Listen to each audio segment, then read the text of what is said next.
Bonjour, mon nom est Lucie Beaulieu, je suis enseignante au Centre de formation Fierbourg à Québec. Aujourd'hui, je vous parle des soins invasifs d'assistance en lien avec les activités de la vie quotidienne. On se souvient, les AVQ, c'est le fait d'éliminer, le fait de s'alimenter, le fait de s'habiller, donc les activités de la vie quotidienne. Si vous faites des soins invasifs d'assistance, c'est que vous faites un soin qui est envahissant pour la personne. Chaque personne a des barrières naturelles physiologiques. Ma peau est une barrière physiologique. Mon nez est une barrière. Mes oreilles sont des barrières physiologiques naturelles. Si votre soin va au-delà des barrières physiologiques d'une personne, vous êtes en train de faire un soin invasif d'assistance. Quelles sont les conditions pour avoir le droit de faire un soin invasif d'assistance? Tout d'abord, il faut travailler soit en résidence de personnes âgées,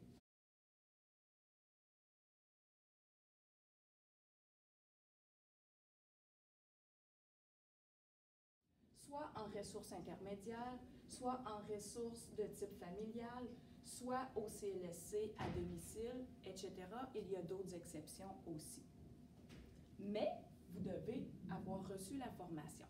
Ce que vous recevez à l'école dans la compétence actuelle, c'est la formation théorique pour avoir le droit de donner des soins invasifs d'assistance. La formation pratique, vous la recevrez dans votre milieu de travail si vous travaillez dans une de ces ressources. Donc, aujourd'hui, nous n'allons pas pratiquer les soins. Je vous fais des démonstrations parce que nous sommes dans le cours théorique. Donc, vous devez avoir la formation. Il doit y avoir eu une évaluation de l'état de santé de la personne par une infirmière. Donc, l'infirmière va évaluer la personne et va déterminer si un non-professionnel a le droit ou non de donner des soins invasifs à cette personne. Il faut aussi que les soins soient nécessaires sur une base durable. Donc, si quelqu'un a besoin de soins pour une semaine, pour 2 semaines, ce n'est pas un non-professionnel qui va donner les soins, c'est une infirmière ou une infirmière auxiliaire. Donc, vous, si vous donnez des soins invasifs, c'est que ces soins sont nécessaires sur une longue période. Ensuite, ces soins doivent être nécessaires au maintien de la santé de la personne. La condition de la personne doit être chronique, donc à très long terme, mais stable. Si la personne a une condition instable, il n'est plus du ressort d'un non-professionnel de faire les soins invasifs. Ça revient aux professionnels. Donc, vous allez faire des soins aux personnes qui sont stables. Enfin, il faut que la personne soit incapable de se donner ses soins seule ou avec l'aide d'un proche aidant.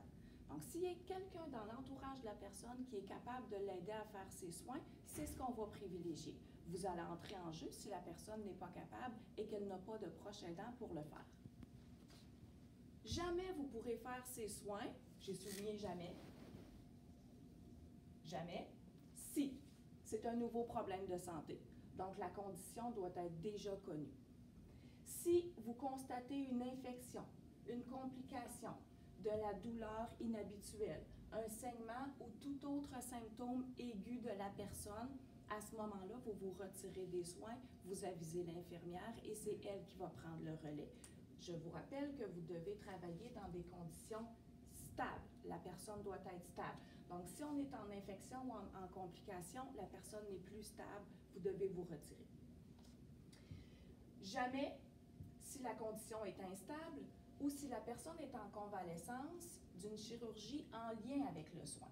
Je vous donne un exemple, une personne qui aurait une trachéo, donc qui respire par sa trachée.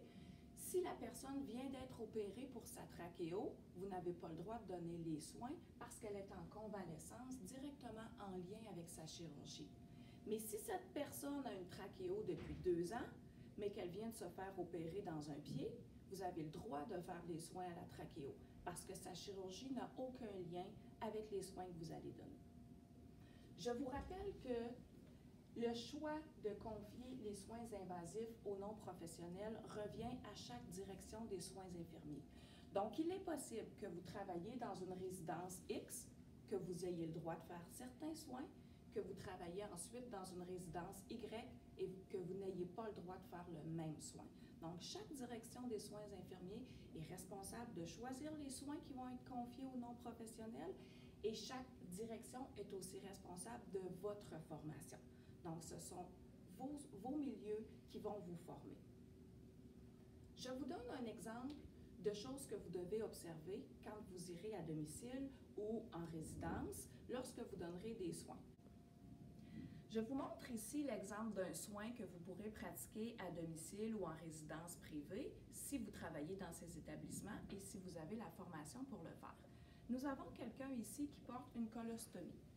Donc, je vous montre le sac de colostomie ici, mais avant de vous l'expliquer, je vous fais un petit rappel anatomique. J'ai ici un système digestif, donc l'œsophage, l'estomac, l'intestin grêle, qu'on appelle aussi le petit intestin, le côlon, qu'on appelle aussi le gros intestin. Vous voyez qu'ici, un chirurgien a pratiqué ce qu'on appelle une stomie. Une stomie, c'est une ouverture artificielle pratiquée en chirurgie afin d'abouter un conduit naturel à l'extérieur du corps humain. Ici, nous avons une stomie au niveau du côlon, c'est donc une colostomie. On dit une colostomie. Donc, la personne pourra aussi avoir une stomie au niveau de l'intestin grêle, mais dans ce cas-ci, la stomie est au niveau du côlon. Donc, les selles qui arrivent dans l'intestin grêle vont faire ce chemin-ci dans le côlon, mais vont être évacuées par la stomie. Tout le reste de l'intestin ici a été retiré chirurgicalement pour un problème. Je vous montre ce que ça donne sur l'abdomen de la personne. Donc, la stomie de ce monsieur est ici et vous avez le sac qui sert à recueillir les selles. Dans la prochaine compétence que vous ferez, en compétence 13, vous allez apprendre à vider le sac et à le changer, à entretenir la stomie. Je vous montre des choses que vous allez devoir observer lorsque vous ferez ces soins. Le sac est collé ici avec un collant. Donc, il pourrait y avoir des rougeurs sur la peau. Le collant pourra être décollé. Le bout du sac est souvent fermé par un morceau de plastique. Ce morceau de plastique pourrait avoir blessé la personne. Vous devez observer s'il n'y a pas de blessure autour de la stomie. Donc, si vous observez un changement dans les selles, des rougeurs, des irritations, une blessure, vous devez aviser l'infirmière. C'est votre responsabilité de le faire. On fait pause quelques instants et je commence avec une première démonstration d'un soin.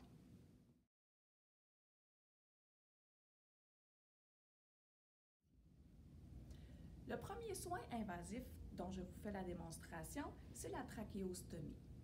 Donc, nous avons ici une personne qui respire via sa trachée, qui ne respire plus par son nez ou sa bouche. Je vous montre encore un petit peu d'anatomie. Donc, vous voyez ici la trachée. On se souvient que c'est la trachée qui fait descendre l'air dans nos deux bronches et dans nos poumons. Donc, la personne ici avait soit une obstruction ou a eu une intervention chirurgicale au niveau de la gorge. L'air ne peut plus passer à ce niveau. Le chirurgien a pratiqué une stomie. Donc, on se souvient que la stomie, c'est une ouverture pratiquée chirurgicalement. Et la stomie est pratiquée dans la trachée, d'où le nom trachéostomie. On parle plus souvent d'une trachéo, mais le vrai mot, c'est trachéostomie. Donc, le chirurgien a fait une ouverture et a posé une canule à l'intérieur pour garder la stomie ouverte. À partir de maintenant, l'air de cette personne va circuler par la canule dans la trachée et les bronches et va remonter et va ressortir par la canule. Le nez et la bouche ne serviront plus pour respirer. Dans l'anatomie, nos cordes vocales sont placées ici. Et c'est l'air qui fait vibrer les cordes vocales et qui provoque des sons. Donc, puisque l'air ne passera plus par les cordes vocales, cette personne ne pourra plus parler. Elle n'émettra plus de son. Il y a certaines canules qui sont des valves phonatoires. Donc, certaines personnes qui portent une trachéo vont pouvoir vous parler. Ces personnes vont avoir une voix un peu robotique.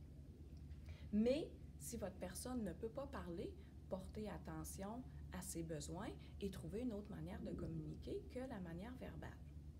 Je vous montre un petit peu la canule, de quoi ça a l'air. Donc, ça a l'air de ça ici. Ce que vous voyez ici, c'est la canule externe. Et lorsque je la débarre, et que j'ouvre, à l'intérieur, j'ai une canule interne. Donc, à l'intérieur, la canule est dite interne. Cette canule externe est en place et ne bougera jamais. Jamais on enlève la canule externe, ça serait excessivement dangereux. Vous allez par contre travailler avec la canule interne, c'est celle-ci que vous allez retirer pour laver. Donc la canule interne s'insère tout simplement comme ça et on vient la barrer pour être sûr qu'elle ne sorte pas. Donc canule externe et canule interne. Maintenant, j'attire votre attention sur le fait que c'est les poils et le mucus que nous avons dans le nez et dans la gorge qui viennent humidifier et filtrer l'air que nous respirons. Donc, cette personne n'a plus ses filtres naturels puisque l'air rentre ici et descend directement dans la trachée. C'est la raison pour laquelle plusieurs personnes vont avoir besoin d'un petit peu d'humidité. Donc, ici, à côté de la personne, vous avez une bonbonne d'oxygène avec une bouteille d'eau. C'est tout simplement pour donner de l'humidité à la personne. Donc, l'air qui sort de la bonbonne va passer dans la bouteille d'eau, va se gorger d'humidité, va ensuite suivre le chemin du tuyau et va arriver dans la trachée de la personne. Cet air va donc être humide et ne viendra pas assécher la trachée. Ça, c'est pour l'humidité. Maintenant, pour la filtration, certaines personnes vont préférer porter un petit foulard devant leur trachéo ou une gaze, un petit peu comme celle-ci, pour filtrer l'air, les particules, la poussière. Parce que les poils de son nez ne peuvent plus faire ce travail puisque l'air rentre directement ici. Donc, ne vous surprenez pas de voir des personnes qui ont un petit foulard au niveau de leur trachéo ou une gaze comme celle-ci pour protéger contre les poussières. Maintenant, je vous montre le soin, la technique de soin comme telle. Vous aurez besoin d'un cathéter à aspiration comme celui-ci pour aspirer les sécrétions. Donc, le cathéter est percé au bout parce qu'il va venir aspirer les sécrétions de la personne. Si ma personne est capable d'expectorer elle-même ses sécrétions, c'est l'idéal. On ne va pas chercher les sécrétions d'une personne dans sa trachée si elle est capable de les sortir elle-même, parce qu'à chaque fois que j'entre mon tube d'aspiration dans sa trachée, je vais stimuler la trachée à produire des nouvelles sécrétions. Donc, j'y vais le moins souvent possible.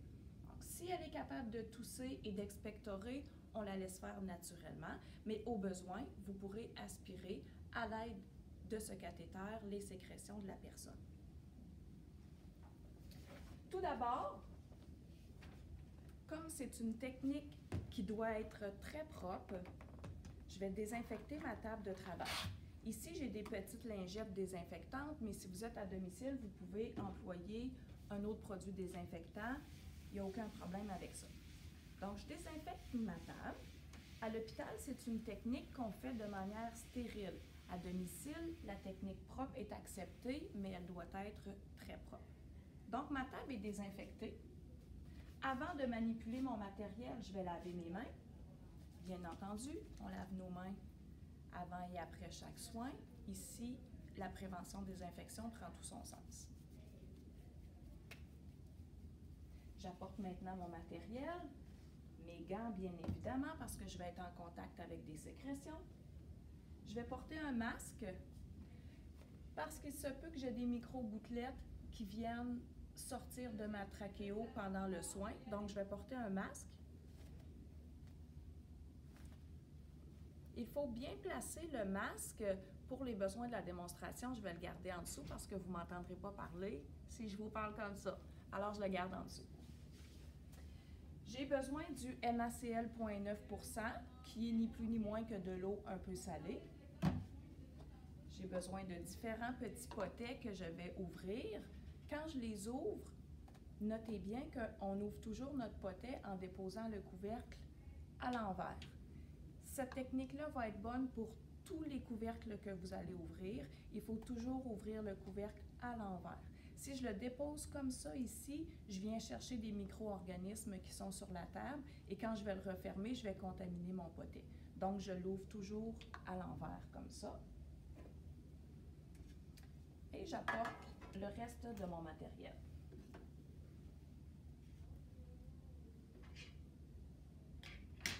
Voilà. Je commence par me mettre des gants.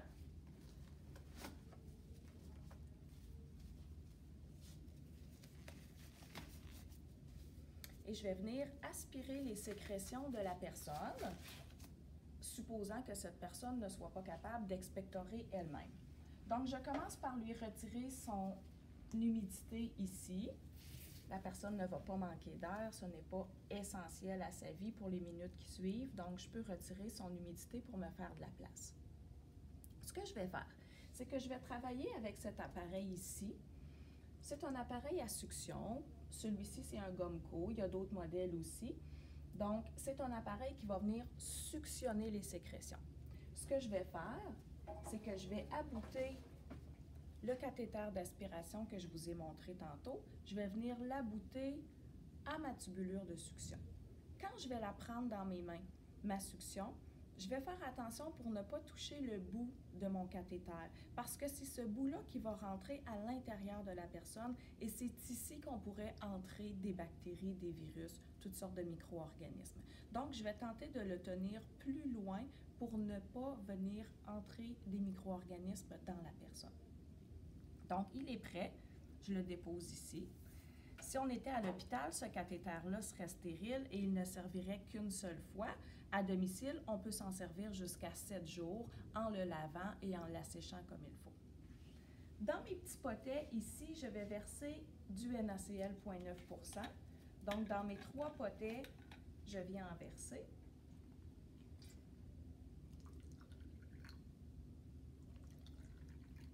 Et voilà. Pour aspirer, je reprends mon cathéter d'aspiration avec ma tubulure d'aspiration. Lorsque le moteur va être en marche, pour les besoins de la démonstration, je ne vais pas partir le moteur parce que ça fait trop de bruit, vous n'allez plus m'entendre du tout. Mais quand on aspire, ici, il y a une ouverture que je viens boucher avec mon pouce. Quand l'ouverture est ouverte, il n'y a pas d'aspiration qui se fait. Quand je bouche l'ouverture, il y a une aspiration. Donc, c'est avec mon pouce que je vais venir faire l'aspiration des sécrétions. Avant de commencer, je vais un petit peu mouiller le bout de ma tubulure, ici, question de l'humidifier, que ça soit moins irritant pour la personne. Je vais demander à mon monsieur de prendre 5 bonnes respirations pour s'oxygéner comme il faut. Donc, mon monsieur a pris ses 5 bonnes respirations. Je vais insérer mon cathéter sans aspirer. Donc, je laisse mon pouce levé, je n'aspire jamais en descendant. Je descends dans ma trachée. Lorsque j'atteins une résistance, je retire d'1 centimètre, je commence l'aspiration et je ressors mon cathéter d'aspiration en tournant. Et voilà. Je laisse ma personne respirer un petit peu. Si j'ai besoin d'y retourner, après 2 minutes, j'ai le droit d'y retourner. Entre les deux, je vais venir aspirer un petit peu de liquide ici pour nettoyer mon cathéter d'aspiration. Parce que j'ai des sécrétions qui ont passé par ici et qui ont été aspirées, donc mon cathéter est rempli de sécrétions. Je vais venir aspirer un petit peu de liquide pour le nettoyer. Quand ça fait 2 minutes, j'ai le droit de retourner une deuxième fois, donc jamais en aspirant, en descendant. J'introduis mon cathéter dans la trachée. Quand j'atteins une résistance, je relève 1 centimètre, j'appuie sur l'ouverture pour aspirer, je tourne en sortant. Et voilà. Pour nettoyer l'intérieur de mon cathéter, je viens encore chercher du liquide. Et ensuite, je retire ce cathéter que je peux déposer un petit peu plus loin. De toute manière, il va falloir le nettoyer comme il faut. Pour nettoyer mon tube ici, avant de le ranger, je replonge un petit peu dans le liquide et avec l'aspiration, je vais nettoyer le tube. J'arrête la machine qui faisait beaucoup de bruit. Voilà. Je change de gants parce que je vais changer de soin. Je vais maintenant procéder au nettoyage de la trachéo. J'ai enlevé des gants, donc je lave mes mains. Toujours notre prévention des infections.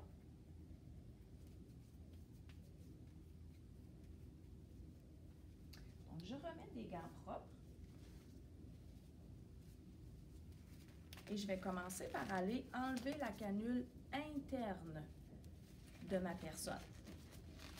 Jamais la canule externe, la canule interne. Donc, elle était bien barrée ici, je la débarre et je la retire. Voilà. Il y a peut-être des sécrétions qui sont séchées à l'intérieur ou sur le pourtour. Je vais venir faire tremper dans mon NaCl ma canule. Donc, le trempage va m'aider à la nettoyer tantôt. Ce que je vais faire pour nettoyer ma trachéo, c'est que je vais venir prendre des tiges montées comme celle-ci, que je vais mouiller avec du NaCl. Remarquez-vous que je ne vais plus dans le premier potet. Le premier potet, je l'ai utilisé pour aspirer des sécrétions. Ce potet n'est plus propre. Je vais prendre mon deuxième. Je mouille mes tiges montées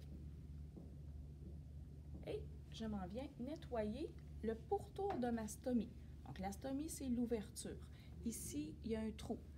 Donc, je vais rentrer sous le petit collet et je vais passer ma première tige montée tout proche de la plaie. Ensuite, je jette cette tige montée et la deuxième, je vais venir la passer un petit peu plus loin pour nettoyer comme il faut partout. Je vais répéter l'opération en haut. Donc, de l'autre côté de ma stomie, je passe une première tige montée et une deuxième un petit peu plus loin. Et voilà. C'est pas plus compliqué que ça. Maintenant, je vais venir laver ma canule qui est à tremper. J'ai une petite brosse comme celle-ci. Je vais venir brosser l'intérieur de ma canule pour déloger toutes les sécrétions qui pourraient être restées logées à l'intérieur. Je peux aussi très bien brosser l'extérieur si on en a besoin et on rince comme il faut. Ensuite, je vais éponger avec une gaze ou avec un mouchoir l'extérieur de ma canule parce que je ne veux pas qu'il y ait des gouttelettes qui descendent dans la trachée de la personne, ça la ferait s'étouffer. Donc, une fois qu'elle est égouttée, je vais venir la remettre en place. Et ici, faites attention. Vous avez l'unique voie d'air de votre personne. Donc, si en remettant votre canule, vous la poussez en mettant votre doigt au bout, vous venez complètement bloquer l'entrée d'air de la personne. Il faut la prendre sur les côtés et jamais bloquer l'entrée d'air. Donc, je la prends sur les côtés et je vais venir la barrer. Toujours la barrer, très important. La seule chose qui me reste à faire maintenant, c'est de changer le cordon. Le cordon, on le change une fois à tous les jours ou aux 2 jours selon le besoin.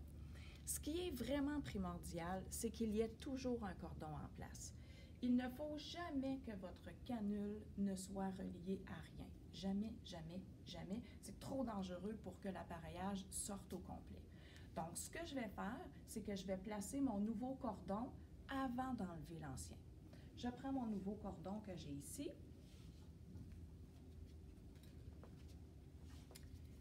Et je vais essayer d'aller rapidement pour la démonstration. Je place mon nouveau cordon que je vais venir attacher de ce côté-ci. Et une fois qu'il va être attaché, je vais prendre mes ciseaux et je vais venir couper l'ancien cordon pour l'enlever. D'accord? Alors, j'attends toujours que le nouveau soit mis avant d'enlever l'ancien. Pour les besoins de la cause, je ne le fais pas au complet, mais c'est la procédure. Certaines personnes vont utiliser ce genre de cordon. Donc, c'est plus un collier avec un velcro. On voit que c'est beaucoup plus confortable. Donc, certaines personnes, c'est à leurs frais, vont préférer s'acheter ce type de collier qui est plus confortable, qui est lavable. Donc, quand vous le changez, au lieu de le jeter, vous le lavez, vous le mettez à sécher et le lendemain, on peut faire une rotation entre les colliers qu'on utilise. Lorsque mon soin est terminé, il me reste à replacer mon oxygène et mon humidité et à ramasser mes choses. Qu'est-ce qu'il faudrait que je note pour l'infirmière? De quoi est-ce que je devrais l'aviser? Quelles sont les circonstances qui seraient anormales? Ce serait anormal si j'avais, par exemple, du sang dans les sécrétions que j'ai aspirées. Il n'est pas censé avoir du sang dans nos sécrétions. Ce serait anormal si j'avais des signes d'inflammation au pourtour de ma plaie. Vous souvenez-vous des signes d'inflammation? Douleur, chaleur, rougeur, œdème. Si vous observez des signes d'inflammation ou d'infection locale, vous avisez l'infirmière immédiatement. Si la personne a eu de la douleur pendant vos soins, vous avisez l'infirmière aussi. Donc, pour toute anomalité, vous avisez l'infirmière. Lorsque vous avez fini votre soin, n'oubliez pas de signer le registre des soins invasifs. Vous avez dans chaque domicile des personnes un registre à signer quand vous effectuez un soin invasif comme celui-ci. Donc, lorsque j'aurai ramassé tout mon matériel, je désinfecterai ma table une dernière fois, j'enlèverai mes gants, je me laverai les mains. Je pourrai ensuite nettoyer mon cathéter d'aspiration puisqu'à domicile, il est bon pour une semaine. Je signe, j'avise l'infirmière et voilà. Ne paniquez pas. Ne paniquez pas si vous trouvez que cette technique est un peu complexe. C'est vrai qu'elle est longue à exécuter et c'est vrai qu'il y a plusieurs étapes. Aujourd'hui, vous voyez la théorie. Vous commencez à voir un petit peu comment ça fonctionne. Si vous êtes dans un centre où vous avez le droit de donner ces soins, on vous donnera une formation pratique beaucoup plus approfondie. Vous aurez de la supervision et de l'accompagnement. On ne vous laissera pas seul avec ces techniques. On va vous guider, on va vous former adéquatement. Ne soyez pas inquiets. On fait pause et je m'installe pour la prochaine démonstration.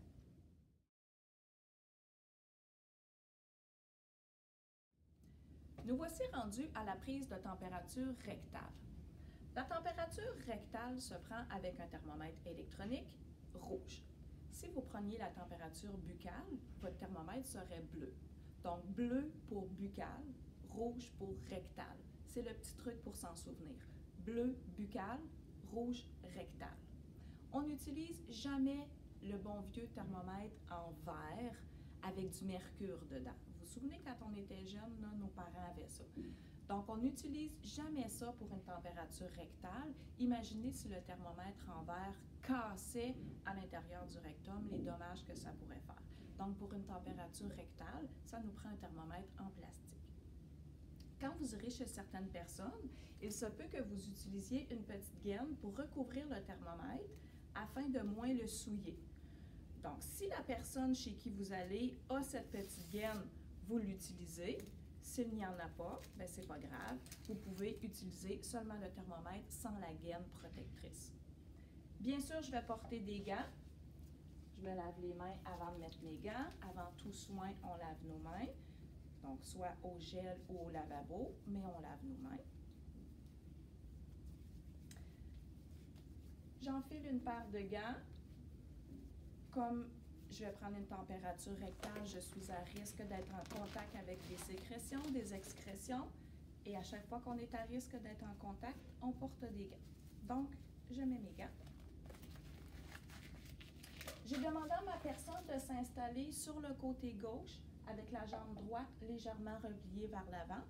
Vous vous souvenez, c'est la position de Sims. C'est la meilleure position quand on fait des manœuvres rectales. Donc, je vais la découvrir. Je l'avise que je vais la découvrir le moins possible pour respecter son intimité, comme ça.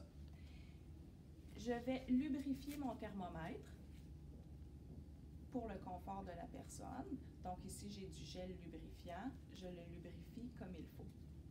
Soyez certain de voir ce que vous faites.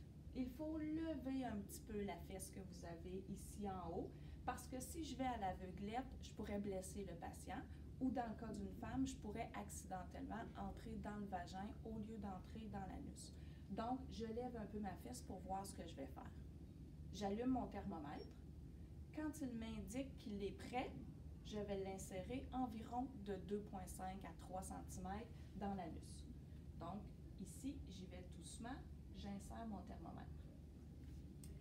J'attends que le thermomètre m'indique que la température a été prise. Il va me faire un petit bip sonore que je vais entendre et là, je vais savoir que la température a été prise. Quand le bip sonore va se faire entendre, je vais laisser le thermomètre en place 30 secondes de plus. Donc, dès que le bip se fait entendre, j'attends 30 secondes. Vous l'entendez? Donc, c'est à ce moment-ci que je commence à compter 30 secondes.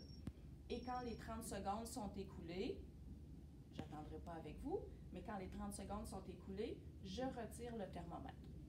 Je m'étais apporté une débarbouillette. Je peux enlever l'excédent de mucus que j'ai mis et je vais replacer ma personne de manière confortable. Je retire ma gaine protectrice que je vais jeter en même temps que je vais enlever mes gants. Puisque j'enlève des gants, je lave mes mains. Je fais la lecture de ma température sur le thermomètre et je l'inscris. Vous allez avoir un registre dans lequel inscrire la température. Vous allez venir l'inscrire immédiatement parce qu'on ne se fie pas à notre mémoire. Il se peut qu'on l'oublie, donc on l'inscrit immédiatement dans le registre. Quand j'ai terminé, je vais remettre des gants pour désinfecter mon thermomètre. Que j'ai mis une gaine protectrice ou non, je désinfecte le thermomètre. Donc, j'ai mes petites lingettes. Si vous n'en avez pas à domicile, vous pouvez tout simplement nettoyer à l'eau et au savon.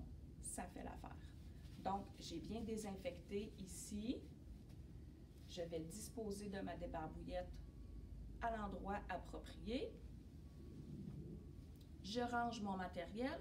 Donc, le thermomètre, je vais le ranger où je l'ai pris, au même endroit pour que chaque intervenant se retrouve lorsqu'on va à domicile. Je vais ensuite disposer de mon petit piquet avec mes petits déchets dans la poubelle. Je retire mes gants. Qu'est-ce que je fais? Je me relave les mains et j'avise l'infirmière s'il y a une particularité. Quelles pourraient être les particularités que j'aurais observées chez ma personne? J'aurais pu observer évidemment une température trop élevée, 38 degrés Celsius en montant. J'avise l'infirmière, mais qu'est-ce que j'aurais pu voir d'autre? Quand j'ai soulevé ma fesse ici, j'aurais pu voir des anomalies. J'aurais pu voir des hémorroïdes. J'aurais pu voir une plaie. J'aurais pu voir une irritation. Ce sont des choses qu'on signale à l'infirmière.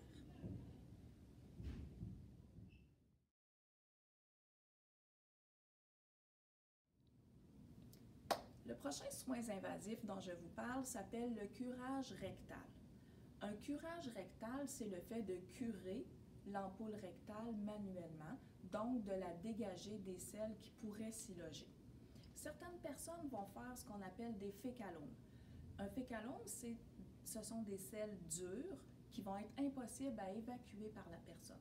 Il va donc falloir aller les chercher manuellement avec nos doigts. Cette circonstance arrive souvent chez les blessés médulaires. Vous vous souvenez, les blessés médulaires ont eu une lésion au niveau de la moelle épinière. Ils ont donc une partie du corps qui est paralysée ou semi-paralysée. Ça inclut les sphincters. Ils ne sont donc pas capables de faire une défécation normale. Il va falloir faire un curage rectal. Avant de faire le curage rectal, on va demander à la personne de masser son abdomen dans le sens des aiguilles d'une montre.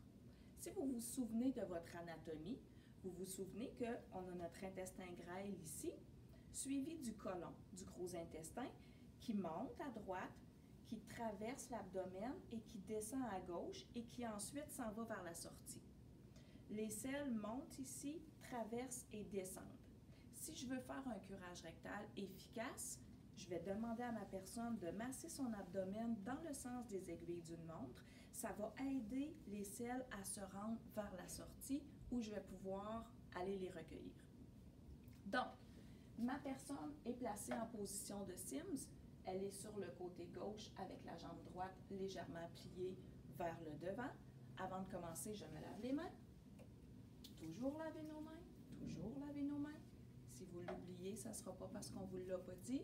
On lave nos mains avant chaque soin. Je vais installer ma personne. Je vais la découvrir le moins possible pour respecter son intimité. Je vais lui demander de rester très détendue parce que si elle se crispe, elle risque d'avoir de la douleur et je pourrais lui faire mal. Donc, j'installe un piquet sous son siège pour protéger ses draps. J'en installe un deuxième ici à côté de moi pour mettre un sac de poubelle, ni plus ni moins, dans lequel je vais déposer les sels que je vais réussir à curer si le curage est efficace. Cette technique est particulière parce que je vais insérer directement mon doigt dans l'anus de la personne. Je vais donc mettre 2 gants dans la main dominante, la main que je vais utiliser pour le curage rectal. Et un gant dans l'autre main, évidemment. Pour le confort de la personne, on lubrifie notre doigt beaucoup. On veut que ça soit confortable. Donc, je mets du lubrifiant beaucoup sur mon index. Je demande à la personne de rester bien détendue, de bien respirer. Je soulève un petit peu ma fesse droite parce que je veux voir ce que je vais faire. Ça me permet d'examiner aussi, de voir s'il y a des hémorroïdes, des plaies ou d'autres problèmes particuliers. Quand on insère le doigt pour faire un curage rectal, on insère l'index et on l'insère en direction du nombril. Donc, c'est la direction qu'il faut suivre. Je l'insère en direction du nombril et ensuite, je vais faire des mouvements rotatifs comme ça. Et lorsque je sens des selles, je vais les crocheter avec mon doigt et les sortir de l'anus. Je vais les jeter dans mon petit sac. Je vais remettre du muco, du lubrifiant. Je relève ma fesse. Je réintroduis mon doigt en direction du nombril. Une fois dans le corps de la personne, je fais un mouvement de rotation. Je fais un crochet vers le coccyx et je sors des selles. On peut répéter ça plusieurs fois jusqu'à ce que l'ampoule rectale soit vide. Il est possible que vous arriviez sur un fécalome qui est trop gros pour être sorti. À ce moment-là, si la personne est capable de le tolérer, vous lubrifiez le majeur aussi. Vous allez lubrifier 2 doigts, vous allez rentrer 2 doigts au niveau de l'anus et du rectum, et dans un mouvement de ciseaux, vous allez tenter de défaire le fécalome pour ensuite, avec un doigt, faire la rotation et être capable d'en sortir les morceaux. Donc, c'est vraiment une technique manuelle. C'est une technique qu'il faut prendre le temps d'exécuter tranquillement. Il faut que la personne reste détendue parce qu'on pourrait la blesser. Qu'est-ce que vous pourriez observer comme anomalie en faisant un curage rectal? Vous pourriez avoir un petit peu de sang qui sortirait avec vos selles. Si on parle d'un tout petit peu de sang, on n'en fait pas toute une histoire, ce sont des choses qui sont normales et on continue la technique. Si vous arrivez avec beaucoup de sang, on arrête la technique et on avise l'infirmière immédiatement. Vous pourriez aussi noter des hémorroïdes, vous pourriez noter des plaies au pourtour de l'anus, il faudrait aviser l'infirmière. Une autre chose qui pourrait arriver pendant votre curage rectal, ce serait un choc vagal. Un choc vagal, c'est un ralentissement spontané du cœur et une chute de la tension artérielle. La personne va avoir des étourdissements, va avoir la vision embrouillée soudainement, va devenir pâle, va se mettre à trembler, va se mettre à transpirer, va avoir mal au cœur. C'est un choc vagal. Cette technique de curage rectal peut provoquer un choc vagal. Si jamais ça arrive, vous arrêtez immédiatement. On ne continue pas si on a un choc vagal. Donc, chute de la tension artérielle qui provoque étourdissement, tremblement, transpiration, on arrête immédiatement et par la suite, on va devoir aviser l'infirmière.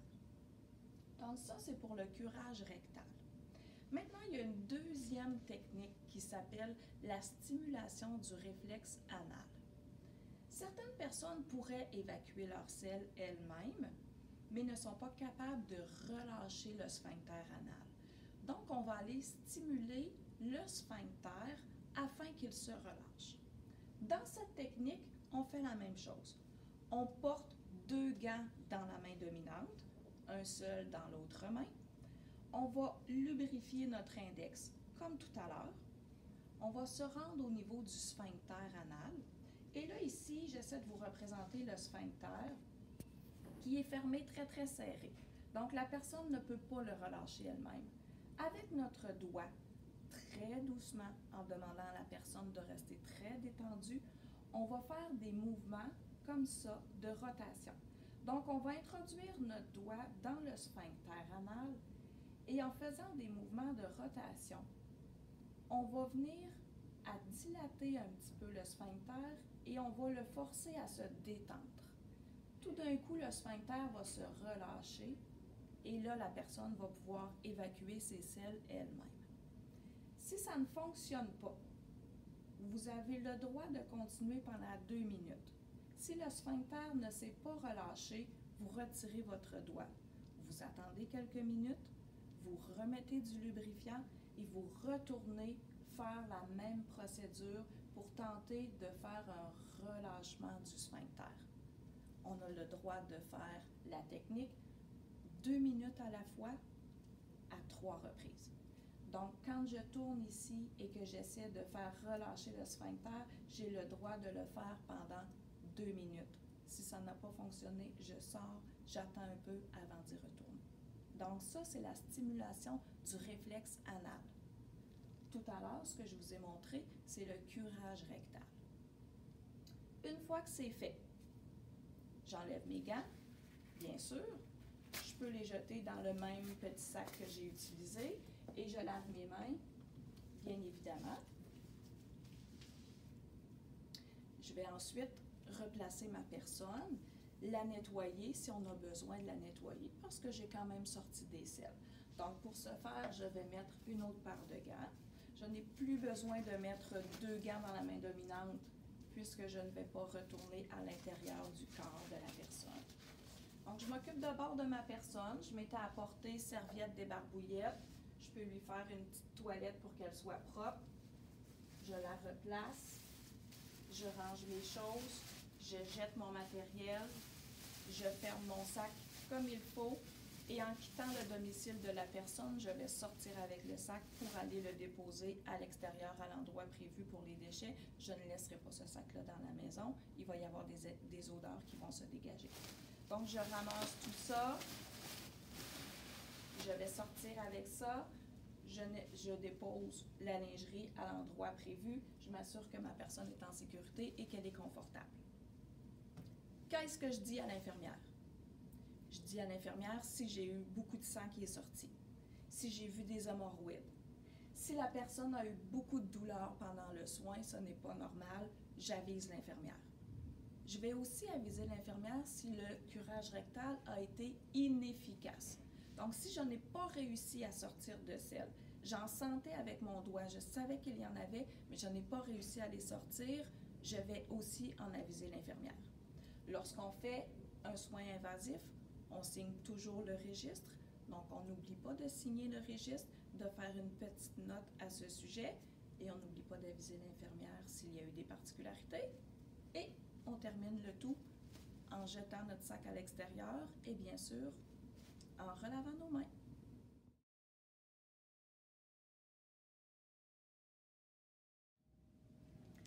La prochaine technique que je vous présente s'appelle le cathétérisme vésical. Nous allons débuter par le cathétérisme vésical chez la femme, nous verrons l'homme ensuite.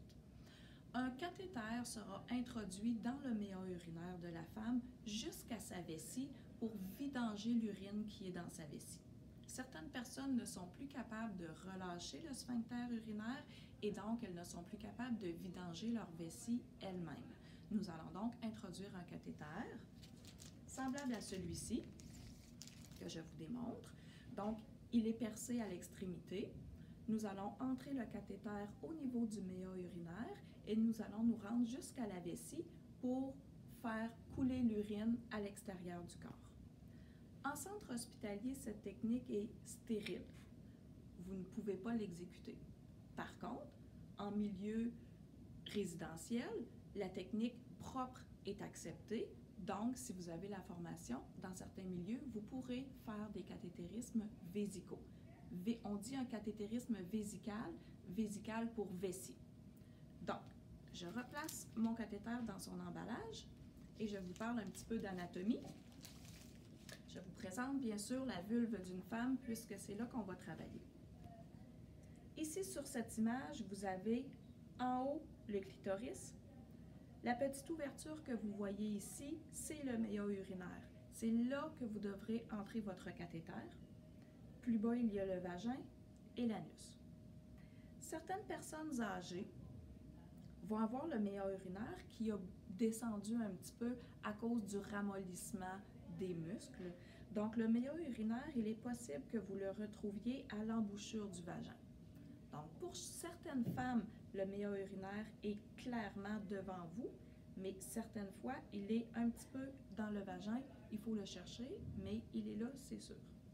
Donc, on introduit notre cathéter dans le méa urinaire. Notre cathéter va monter jusque dans la vessie et l'urine va s'écouler. Pour être certain qu'il n'y ait pas de micro-organismes sur la vulve de la femme, nous allons lui demander de faire une toilette basse elle-même. Et avant d'exécuter notre soin, nous allons nous-mêmes refaire une deuxième toilette basse.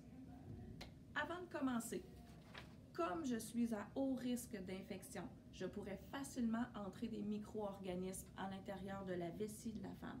Je suis à haut risque d'infection, je vais nettoyer ma table avant ma procédure.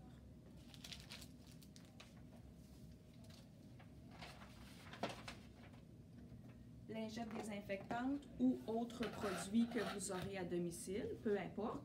L'important, c'est de désinfecter notre table pour éliminer les micro-organismes qui pourraient s'y retrouver.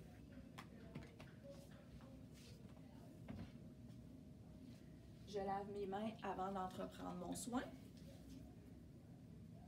Encore une fois, pour prévenir la propagation des infections.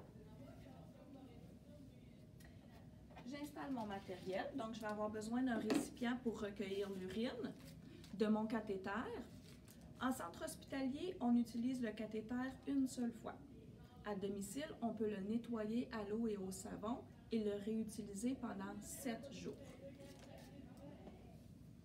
J'ai besoin de serviettes débarbouillettes pour relaver ma personne. Bien sûr, des gants. Et du gel lubrifiant pour le confort de la personne à l'insertion du cathéter. Je vais donc mettre mes gants. Je vais découvrir la personne. Pour les besoins de la démonstration, on a seulement le bas du mannequin, donc je la découvre complètement. Je mets un petit piquet sous son siège, comme ça, ici, et je procède à l'hygiène d'une femme, exactement comme vous l'avez apprise en compétence 7, donc toujours en partant du haut vers le bas, la même technique que vous avez déjà apprise. Je dispose de mon matériel et je change de gants parce que c'est une technique qui est à haut risque d'infection. Je vais prendre des nouveaux gants et entre les deux, je vais encore une fois me laver les mains.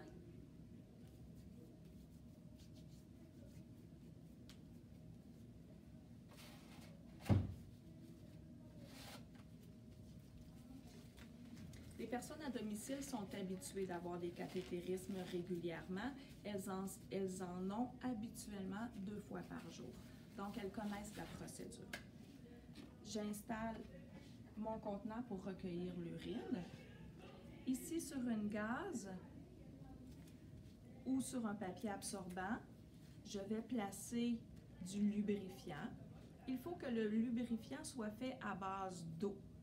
Du lubrifiant à base de pétrole de type vaseline, on ne peut pas utiliser ça pour un cathétérisme. Jamais. Il faut qu'il soit à base d'eau.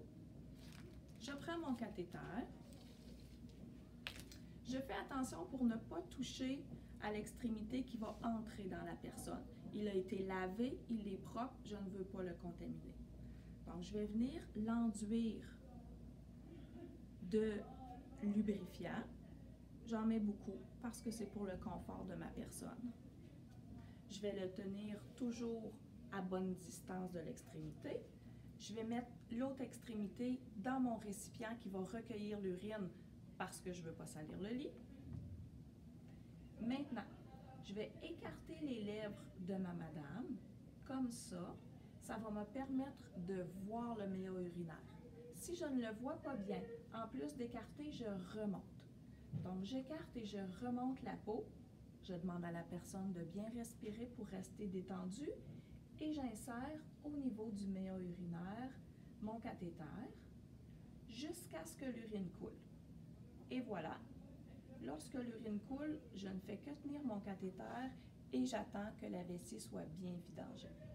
Pour être certaine que la vessie est vide, je peux, à la fin de la technique, appuyer sur le ventre ou demander à la personne de tousser. S'il reste de l'urine, elle va sortir. Lorsque j'ai terminé, la personne reste bien détendue, je retire mon cathéter. Comme ça ici.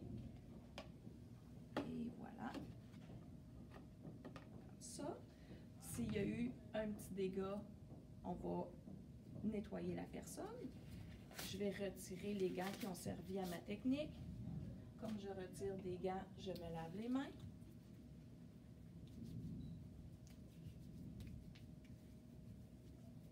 Je vais repositionner ma personne. S'il n'y a pas eu de dégâts, c'est propre. Je n'ai pas besoin de gants ici. Je vais la réinstaller confortablement. C'est au niveau de mon urine que je vais remettre des gants pour faire la vidange. C'est important d'observer l'aspect de l'urine et la quantité. Votre contenant est gradué, vous pouvez mesurer la quantité et vous pouvez observer l'aspect. Vous souvenez-vous de l'aspect d'une urine normale? Vous l'avez vu en compétence 4. De quelle couleur est l'urine normale? Elle est jaune, elle est claire, il n'y a pas de grumeaux, il n'y a pas de sang à l'intérieur et l'odeur est légère. Une urine très forte au niveau de l'odeur, une odeur nauséabonde, pourrait nous signaler une infection urinaire. S'il y avait des grumeaux, des dépôts blanchâtres, on pourrait penser à une infection, il faudrait aviser l'infirmière. Votre urine doit être claire et avoir une odeur qui est très faible. Donc, je remets des gants.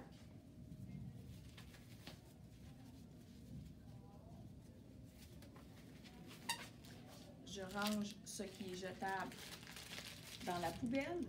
Je me rends dans la salle de bain pour vider dans la toilette mon récipient. Je lave à l'eau et au savon mon cathéter vésical que je peux réutiliser pendant 7 jours. J'essuie le tout et je range le tout. Mon cathéter vésical, je peux le ranger soit dans une serviette propre ou dans un sac de papier brun. Je ne peux pas le ranger dans un sac de plastique parce que ça conserve l'humidité et les micro-organismes pourraient se multiplier.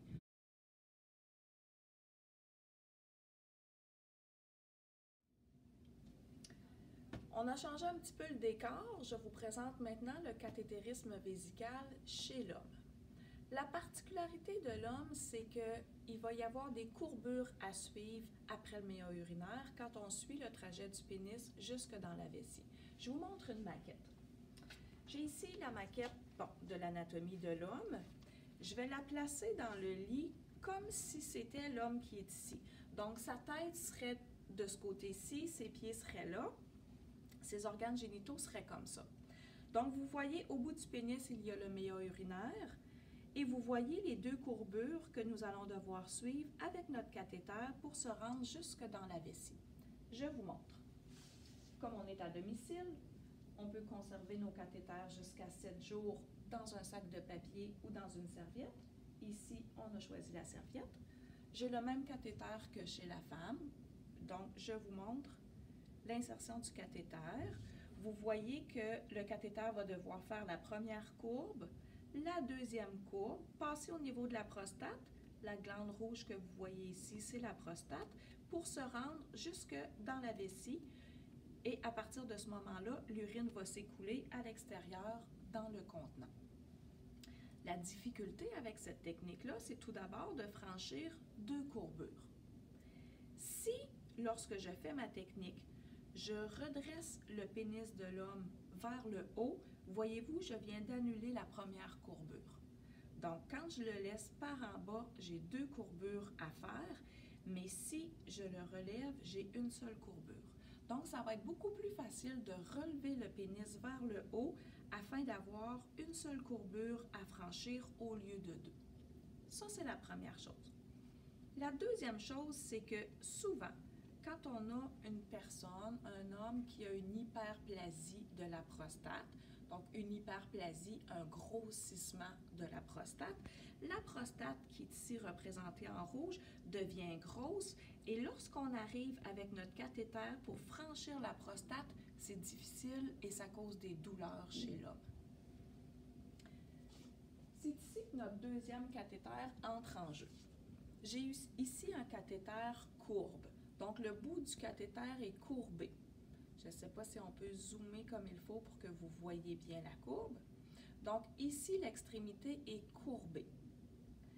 On n'utilise jamais ce cathéter chez la femme, seulement chez l'homme. Quand je vais m'en servir chez un homme qui a une hyperplasie de la prostate, je vais descendre le cathéter ici le long de l'urètre et lorsque le cathéter va arriver devant la prostate, le cathéter courbe va pousser la prostate pour que je puisse passer sans créer de douleur chez l'homme. Donc, il se peut, à domicile, lorsque vous aurez la formation et si vous êtes autorisé à le faire, que vous ayez des cathétérismes à faire chez des hommes avec un cathéter courbé. Et voilà pour l'anatomie. Je range mes cathéters dans leur serviette.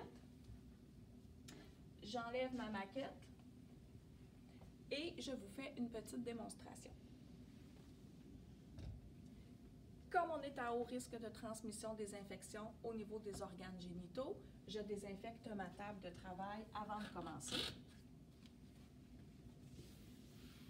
On n'est jamais trop prudent pour prévenir la transmission des infections. Avant d'apporter mon matériel, je me lave les mains, toujours et comme il faut, soit avec un gel antiseptique comme j'ai ici, soit avec de l'eau et du savon, mais je lave mes mains. J'apporte mon matériel. Je demande à l'homme d'aller faire une toilette basse. Donc, mon monsieur va se rendre à la salle de bain et va laver lui-même ses organes génitaux. Ensuite, quand il va s'installer pour la technique, je vais relaver les organes génitaux une deuxième fois pour m'assurer qu'il n'y a plus de micro-organismes ou le moins possible autour du méa urinaire. Donc, je mets mes gants.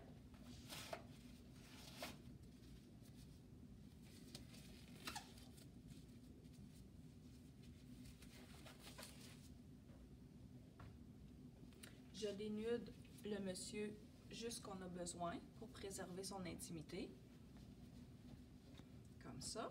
Je vais faire la toilette de son pénis comme vous l'avez appris en compétence 7, mais je n'aurai pas besoin de faire le pubis, les aines. Je vais simplement nettoyer au niveau du gland pour désinfecter, sinon nettoyer le méa urinaire.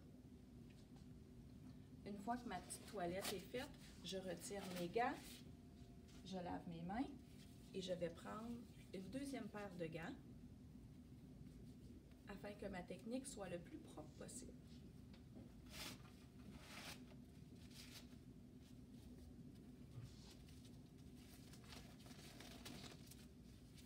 Donc, habituellement, on fait cette technique-là 2 fois par jour.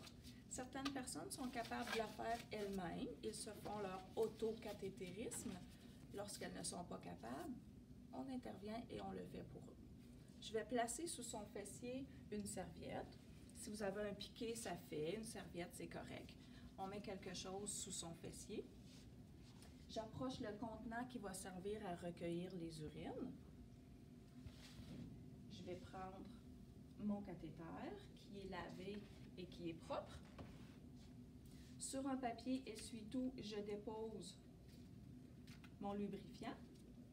On se souvient qu'on en met beaucoup parce que c'est inconfortable. On essaie de rendre la personne le plus confortable possible. Je prends mon cathéter sans toucher à la partie que je vais insérer à l'intérieur de l'homme pour ne pas la contaminer. Donc, je viens mettre du lubrifiant, comme ça. Je place l'extrémité dans le contenant qui va recueillir les urines. Si le monsieur a son prépuce, je vais le descendre pour ne pas qu'il nuise à ma technique. Donc, je descends le prépuce. Je vais lever le pénis. On se souvient qu'on veut défaire la première courbe normale du corps. Et je vais demander au monsieur de rester bien détendu. Et je vais insérer doucement le cathéter à l'intérieur du pénis jusqu'à ce que de l'urine s'écoule. Si je rencontre une résistance, je peux demander au monsieur de tousser. Ça va faire ouvrir le sphincter et ça va m'aider à me rendre jusque dans la vessie. Donc, une fois que l'urine a commencé à couler, je peux redescendre le pénis vers le bas. Je fais seulement tenir mon cathéter ici et j'attends que l'urine ait fini de couler. Comme chez la femme, je peux masser la vessie vers le bas pour m'assurer que la vessie est vide ou demander à la personne de tousser pour s'assurer qu'il n'y a pas de résidus d'urine. Lorsque c'est terminé, on retire tout simplement le cathéter qu'on va enlever ici, comme ça. Ce cathéter-là, on se souvient, peut être lavé, bien rincé et rangé jusqu'à 7 jours puisqu'on est à domicile. Comme chez la femme, j'observe la quantité d'urine et la qualité de l'urine.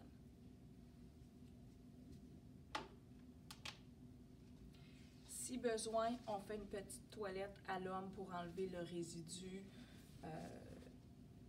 de lubrifiant qui pourrait s'être logé. Je retire mes gants. Puisque j'ai retiré des gants, je lave mes mains.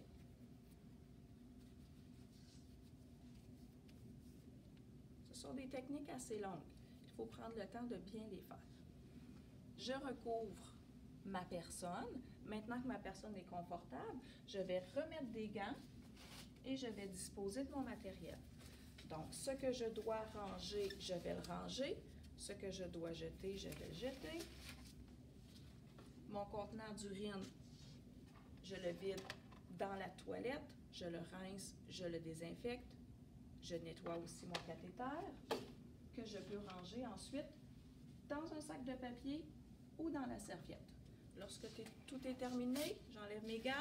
Qu'est-ce que je fais? Je relave mes mains une dernière fois. Vous aurez, suite à votre technique de soins invasifs, à signer le registre, toujours faire une note sur la technique qu'on a faite et vous devrez aviser l'infirmière de toute particularité. Si l'urine n'était pas normale, on avise. S'il y avait du sang dans l'urine, on avise. Si vous avez rencontré une grande résistance en essayant d'insérer le cathéter, on avise. Si on a créé de la douleur à la personne, on avise. C'est une technique qui est inconfortable, mais qui ne devrait pas être douloureuse. Donc, n'oubliez pas de toujours bien ranger votre matériel, de laver vos mains, de signer le registre et d'aviser l'infirmière en cas de toute anomalie.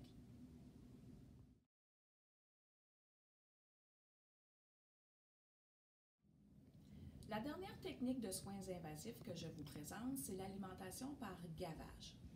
Un gavage, c'est une solution de remplacement aux aliments qu'une personne pourrait naturellement manger. Ça ressemble à ça ici. Donc, c'est une solution qui est un peu laiteuse, un peu épaisse, qui contient tous les nutriments dont une personne a besoin pour sa nutrition. Si la personne ne peut plus manger pour toutes sortes de raisons, le gavage est une bonne solution de remplacement. Le gavage peut être administré soit par un tube qui est inséré dans le nez, qui descend dans l'œsophage et qui se rend au début de l'intestin grêle. Ou un chirurgien pourrait pratiquer une gastrostomie, donc faire une ouverture directement dans l'estomac pour qu'un tube en sorte et on pourrait alimenter la personne par gavage par ce tube dans sa gastrostomie. Le médecin pourrait aussi choisir de faire une jéjunostomie. Donc, toujours se rappeler que le mot stomie signifie une ouverture faite chirurgicalement. Donc, la gastrostomie, c'est une ouverture faite dans l'estomac et la jéjunostomie, c'est une ouverture faite au début de l'intestin grêle. Dans tous les cas, que ce soit par un tube placé dans le nez ou que ce soit par une gastrostomie ou jéjunostomie, vous avez le droit, si vous avez la formation comme non professionnel, d'administrer un gavage suite à l'évaluation de l'infirmière. On se souvient que vous avez le droit d'administrer, de faire des soins invasifs lorsque l'état de la personne est stable. Alors, je vous montre une image de gastrostomie qui est belle. Donc, ici, vous voyez l'ouverture qui a été faite par un chirurgien, le tube qui en sort. C'est par ce tube qu'on alimente la personne directement dans son estomac. Cette gastrostomie est propre, elle est guérie, vous auriez le droit, comme non professionnel. Un petit peu moins belle. Celle-ci est moins belle. Donc, on reconnaît les signes d'inflammation. Il y a de la rougeur, il y a de l'œdème, il y a probablement de la chaleur au toucher et il y a probablement de la douleur. Donc, on a des signes clairs et nets d'une inflammation au niveau de donc, je ne pourrais pas, comme professionnel de la santé, m'en servir. Si vous arrivez devant une situation telle que celle-ci, il ne faut pas donner le soin et il faut aviser l'infirmière. Donc, comme dans tous les procédés de soins, si l'état de la personne est stable, on peut faire les soins.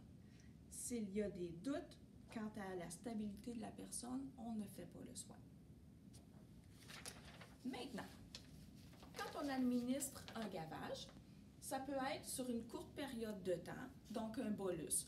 Par exemple, on donnerait à la personne 250 ml de gavage 4 fois par jour, comme si elle prenait des repas. C'est en bolus. Ou on peut se servir d'une pompe pour administrer un gavage pendant 24 heures. C'est un gavage en continu. Ce sac de gavage serait placé ici. La tubulure qui va passer dans la pompe est ici dans mon sac de gavage. Le gavage va suivre la tubulure, passer au niveau de la pompe et s'en venir jusque dans le tube d'alimentation de la personne. Que le tube soit dans l'estomac ou ici dans le nez, c'est la même technique. Cette pompe à gavage est un modèle de pompe. Il y en a plusieurs modèles sur le marché. Si un jour vous avez à travailler avec une pompe à gavage, on va vous donner les renseignements nécessaires à son utilisation.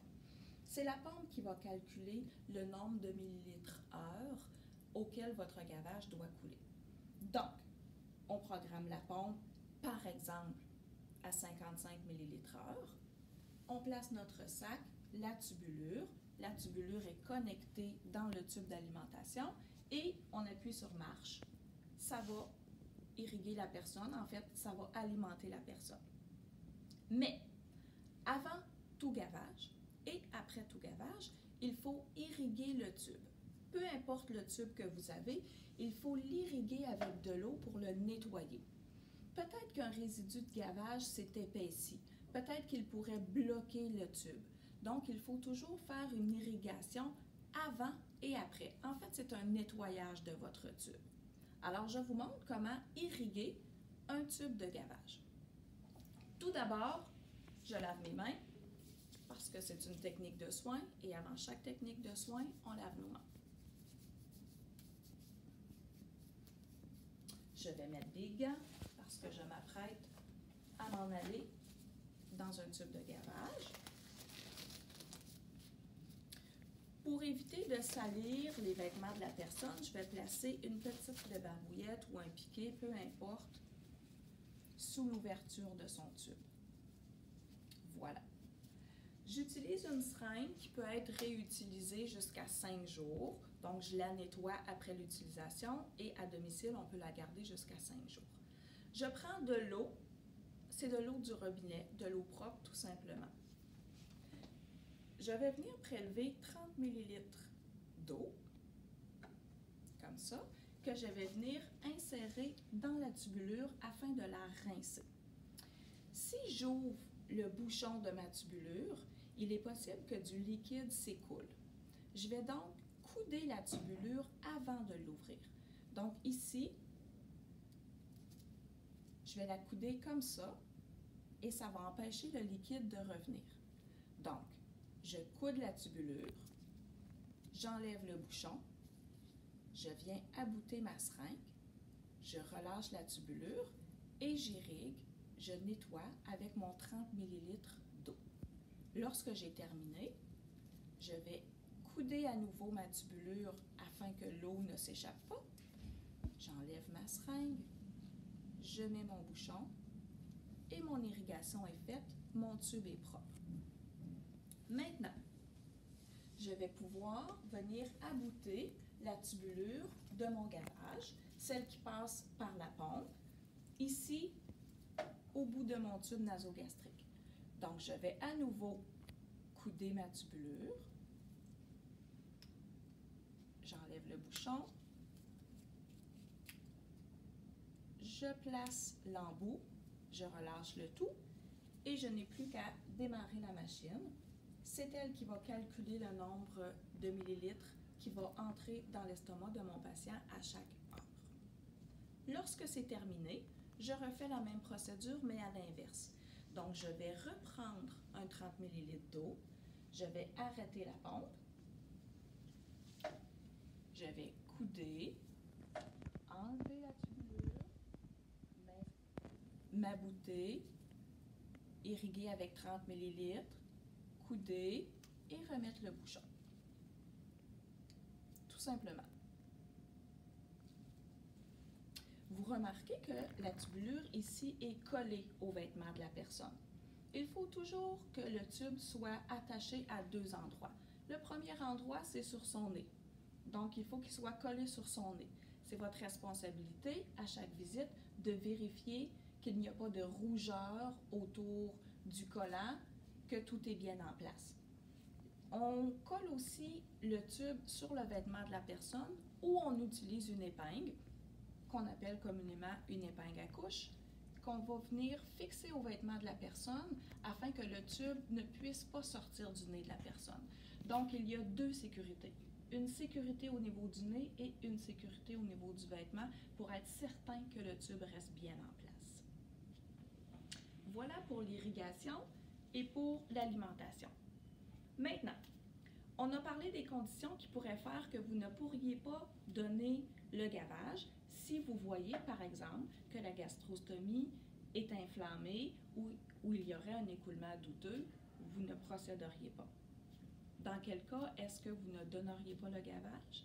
Si jamais la personne a des nausées, si elle a des crampes abdominales, si elle a des vomissements, si elle vous dit qu'elle ne digère pas le gavage précédent, on n'en donne pas un nouveau.